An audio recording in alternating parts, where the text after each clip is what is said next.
Time and temperature from Commerce Bank.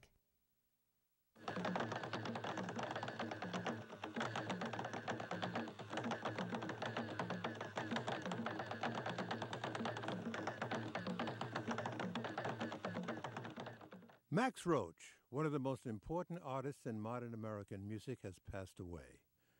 In tribute to his true greatness, Like It Is represents a program we did 2 years ago on him.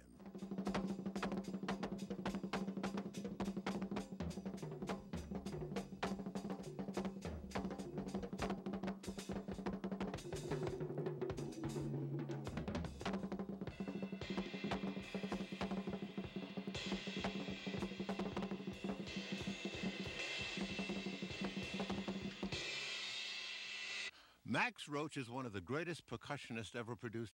Game with Just for Men. Time and temperature from Commerce Bank.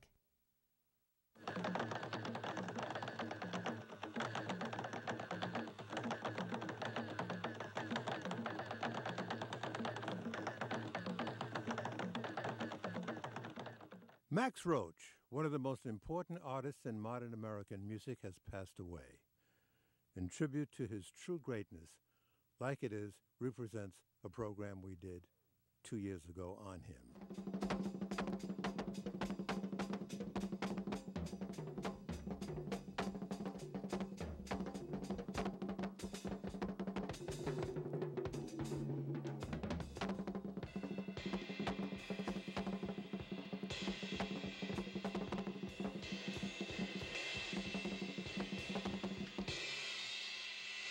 Max Roach is one of the greatest percussionists ever produced in these United States. His prowess takes a backseat to no one. In this half-hour edition, Max Roach is the center of our focus. The most notable chapter of his long musical career encompasses his role in creating the music that would be known commercially as bebop. He, along with other musical geniuses of the time, this would be in the 40s and the 50s and the 60s, raised the art of improvisation to stratospheric musical heights. I feel that it certainly is perhaps the highest level of music, instrumentally speaking, that has come out of the world in the 20th century. Certainly is among the highest, to say that. And it's still going strong, of course, you know. It's, I think that what was contributed by Charlie Parker, Dizzy Gillespie, Thelonious Monk, and those gentlemen, as Dizzy has often said, people might begin to understand it in the 21st century. But it is certainly among the most profound musical contribution, I think, in the 20th century. I think that the music so-called bebop generation created melodic ideas and harmonic depth that is equal to any classical music, and it is the Afro-American classical music, and it has influenced all the musics of the world. And then there was that giant among these giants, Charlie Parker, who was also known as Bird.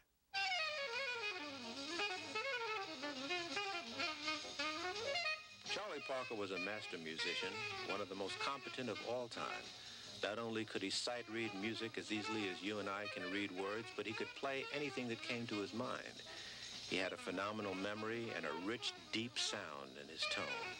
He could play alto, tenor, clarinet, and piano. His facility was incredible. Some of the arpeggios and runs that he could play would literally take your breath away.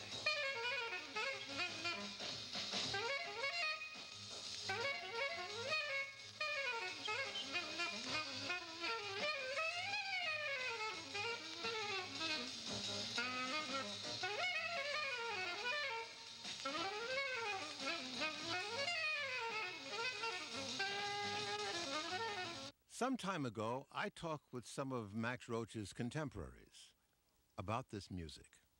Well, I was known as a swing drummer. I was in Boston at the time, and during that time in Boston, any youngster, you know, had a hard time with the older musicians. And before I heard Dizzy or Bird, I was probably trying to look for something, you know, different to play, other than the regular ding-ding-ding beat. Naturally, I heard Joe Jones. He had turned me around. Jonathan Joe Jones with Count Basie. Then I heard a record with Max Roach, and I said to myself, here's a guy that's, I knew he listened to Joe Jones too, but he had a whole different approach. But okay, Dizzy mentioned Groovin' High. When I first heard Groovin' High with Bird and Dizzy, I was a youngster in Boston, like I said. I bought the record. Man, it really haunted me. It sounded so new, fresh, and the energy was there, as they say today, but it was a different type of energy. Bird was, he just blew my mind. Then I went to 52nd Street. I think it was probably 1944, maybe. The Three Deuces, was it 44? This 44 or 45, I know it was 45. 40. But I used to come to New York from Boston on weekends in 44, and I would go to 52nd Street. When I heard Dizzy and Bird together, man, it was like a nightmare. They played, Why you say a Lover nightmare? Come Back. Well, a nightmare. It haunted me all night. I couldn't sleep. They played Lover Come Back to Me. They had an arrangement on it with about 3 different tempos, time signatures. I know it was 3/4 and it was 4/4. You remember that? This? Ba-da-ba-da, ba-da-da-da. Lover Come Back to Me. Lover Come Back to Me. And man, I couldn't sleep, man. When the story is finally told about our heroes, we should tell it. You know, these people are scratching the surface. I don't expect Clint Eastwood to know what went on at Minton's 118th Street in Harlem in 1940, 41, 42. There's a whole environment and lifestyle and history that's behind Charlie Parker and Dizzy and all of us here that you have to just live. It's endemic to who we are and what the music is about. Other people just kind of scratch the surface. When you talk about the sociological thing, the thing that I remember, there were 2 separate, distinct societies here in New York City. There's, as I said earlier, White Town and Black Town. Now, we as blacks could experience something no whites could experience because we could work downtown, even though we had to go through the kitchen, and uptown. But we weren't concerned about that. We were concerned about dealing with this music. That was uppermost in all of our minds. You know, after we played all night from 9 to 9, we'd go to Dizzy's house when Mrs. Gillespie left and work the rest of the day. I mean, work at it, not just, you know, not just jamming, so to speak, but work at ideas. And to be a part of that was something. Down through the years, Max Roach has made several appearances on Like It Is, discussing his life and his art. Well, Gil, this instrument is totally different from any other percussion instrument on the face of the earth. And the technique for dealing with this instrument has added another dimension to the technique of dealing with percussion instruments generally. For example, this instrument, you deal with all 4 limbs. Most of these percussion instruments in the world that we see, whether they're in Europe, Africa, the Far East, they all play with just their hands. This instrument has added another dimension, and that's your 2 feet. And the basis of that is, I'll give you an example. You play one thing with your right hand.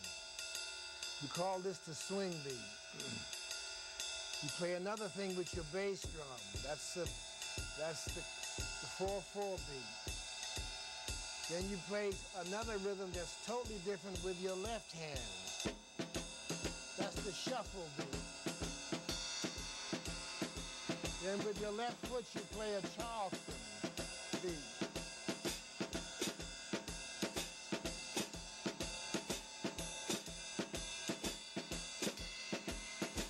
Now, in essence, that's the essence of this particular drum.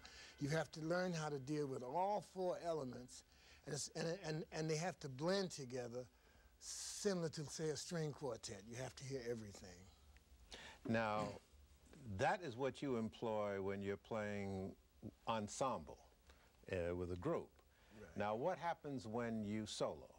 Well, when you solo, you do that principle still prevails. Like, say, if I were to do something, say, in 3/4 time, this is called the drum also waltzes. You'll hear the foot. 1, 2.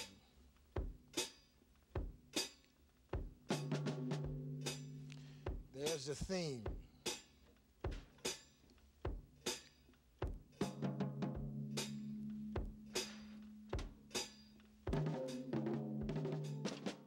And these are improvisations here.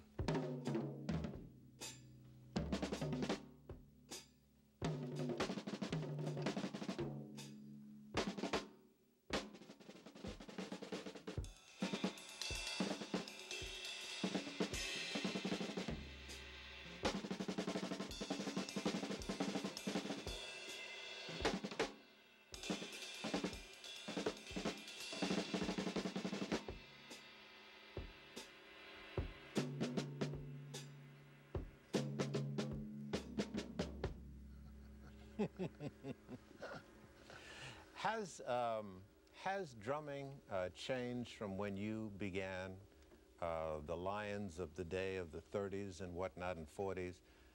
Has that changed? Yes, it changes with every generation. You know, the wonderful thing about this music that we deal with here, this improvisational music that is loosely called jazz, I know we can talk about that, but is that it's fluid. It's not static like most music, like it's traditional. Like Indian music is very traditional. It means that if you play an evening raga in the morning, you can be ostracized. African music is also traditional. That means there's certain types of music for certain situations. European music is also like that. And of course, music of the Far East and Middle East, they all have, it's already set. Here, we're constantly evolving, constantly adding. And it's almost, and each generation is almost obliged to do something. For example, we have a Louis Armstrong. It doesn't negate the fact that we can have a Roy Eldridge and a Dizzy Gillespie and a Miles Davis and a Wynton Marsalis. And in fact, this is the way this music is. And the thing that's basic about it is that you have to make people feel something. You know, in most musics, in the West, say, say you get a degree or you have arrived when you've done a certain amount of work that is written, et cetera, et cetera. In this music, you arrive when you make somebody feel something. For example, Aretha Franklin got her, if you will, doctorate when she was a young girl at 16 because she knew how to make people cry and smile and laugh. That's what the music is about here. So the thing that, say, a Miles Davis and a Louis Armstrong will have in common is that they have reached you somewhere inside. And that's when you are considered a master of the music, so to speak. Max Roach is now 81 years old and is in retirement, living in Brooklyn. But he does get around. For example, he and his son and daughter attended the recent funeral service for R.C. Davis.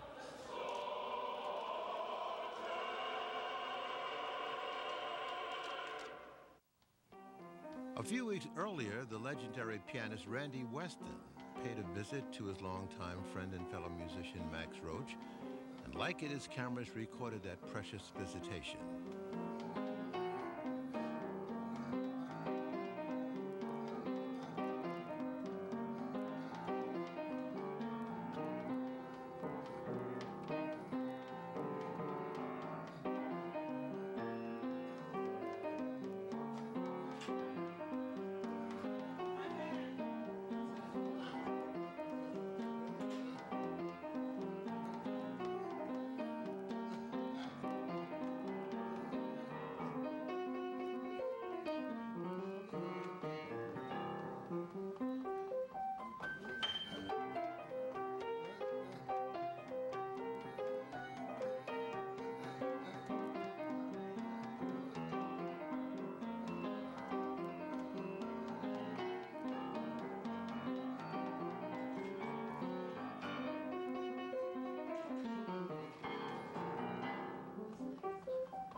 Randy Weston, what prompted...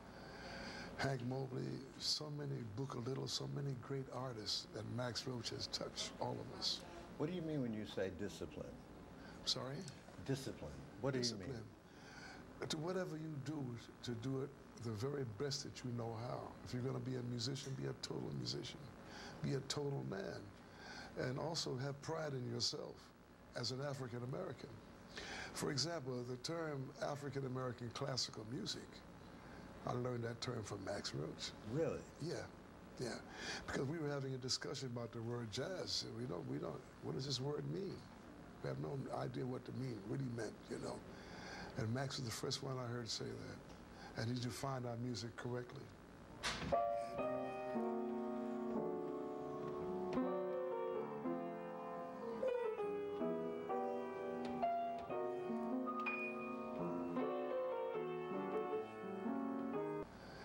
Hank Mobley, so many Booker Little, so many great artists, and Max Roach has touched all of us. What do you mean when you say discipline? Sorry? Discipline. What do you mean? To whatever you do, to do it the very best that you know how. If you're going to be a musician, be a total musician. Be a total man. And also have pride in yourself as an African American. For example, the term African American classical music, I learned that term from Max Roach. Really? Yeah. Because we were having a discussion about the word jazz. And what does this word mean? We have no idea what to mean, what he meant, you know.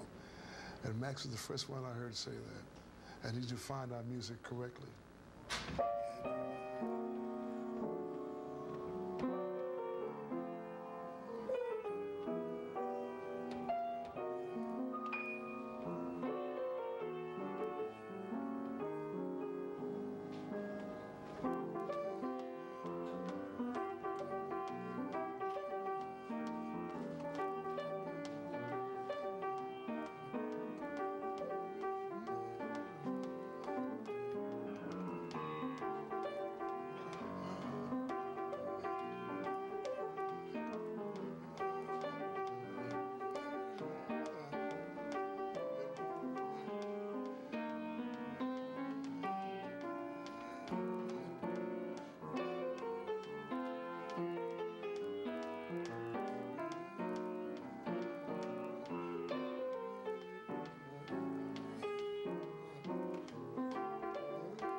This music was not easy to play, and is not easy to play. Oh, not easy at all. The first time I heard Charlie Parker and Max and Desert, what kind of music are those guys playing? It was so advanced and so wonderful and so exciting. Also, Max was highly political, and he did a number of suites. Freedom Suite, I believe is the name Freedom of it. Now Suite. Freedom Now Suite. Yes. So he used his artistry in a political sense. Yes. Well, he knew that music is revolutionary, you see? And that's one reason why a lot of our music, you don't get it heard, because music is a revolutionary statement, and Max was a perfect example of that. But yet he embraced everybody at Coleman Hawkins on that date. Him and Duke Ellington and Charlie Mingus did Money Jungle together. So he taught us the connection that no such thing as old music, you know. It's music that is endless and timeless. Was he patient with you? Very, very patient with me. Because I know you were intimidated at the beginning. Not by Max, no. No? Never, no. Because, see, in those days, everybody's house was open. You didn't have to call up and say, I'm going to come to visit. You just knock on the door. You see, and you just walk in. I walk in Max's house, I sit in the corner, and there's Charlie Parker there. Ooh. There's George Russell there, and I'd sit there and just listen. Because I was in the restaurant business with my father. I wasn't a professional musician at that time, but I loved the music so much, you see. And I always wanted to be around the best minds. So at Max's house in Brooklyn and Monk's house in New York, those were my two cultural centers. That's where I learned a lot about music. What do you say to youngsters today who say, oh, that music is in the olden days and, you know, we need to move into something more contemporary? What do you say to young musicians who say that? Well, I explained to them, number one, that music was created in Africa. Our ancestors created music. And music was based upon spirituality. Music was based upon contact with the universe. And from those ancient times, the same people who built the pyramids, the same people who built the great monuments in Egypt created music. And that music has been passed down. And when we realize that we have a certain responsibility as musicians, you see, to tell the stories of our people. And Max did that. So for young people to know the history of yourself, you have to know the history of our music. Because our music is the best example of our civilization. I remember Dizzy Gillespie saying that the drum is the mama. Yes, absolutely. It's the root of everything. Yes, it's true. The drum was outlawed in America, as you know. It was so powerful. Because our ancestors knew how to communicate with the drum. And Max Roach made the drums musical. He made it another musical instrument, you see? So he took it on another level, playing different tempos, different size groups and whatnot. But for me, he was always very generous and very warm. So you came out here this afternoon just to say love? Yeah, absolutely. Respect. And respect. And respect, because it's very important that we know those of us, those masses who have sacrificed their lives to tell the truth with music, you know, we have to honor them, you see. And Max is in that category.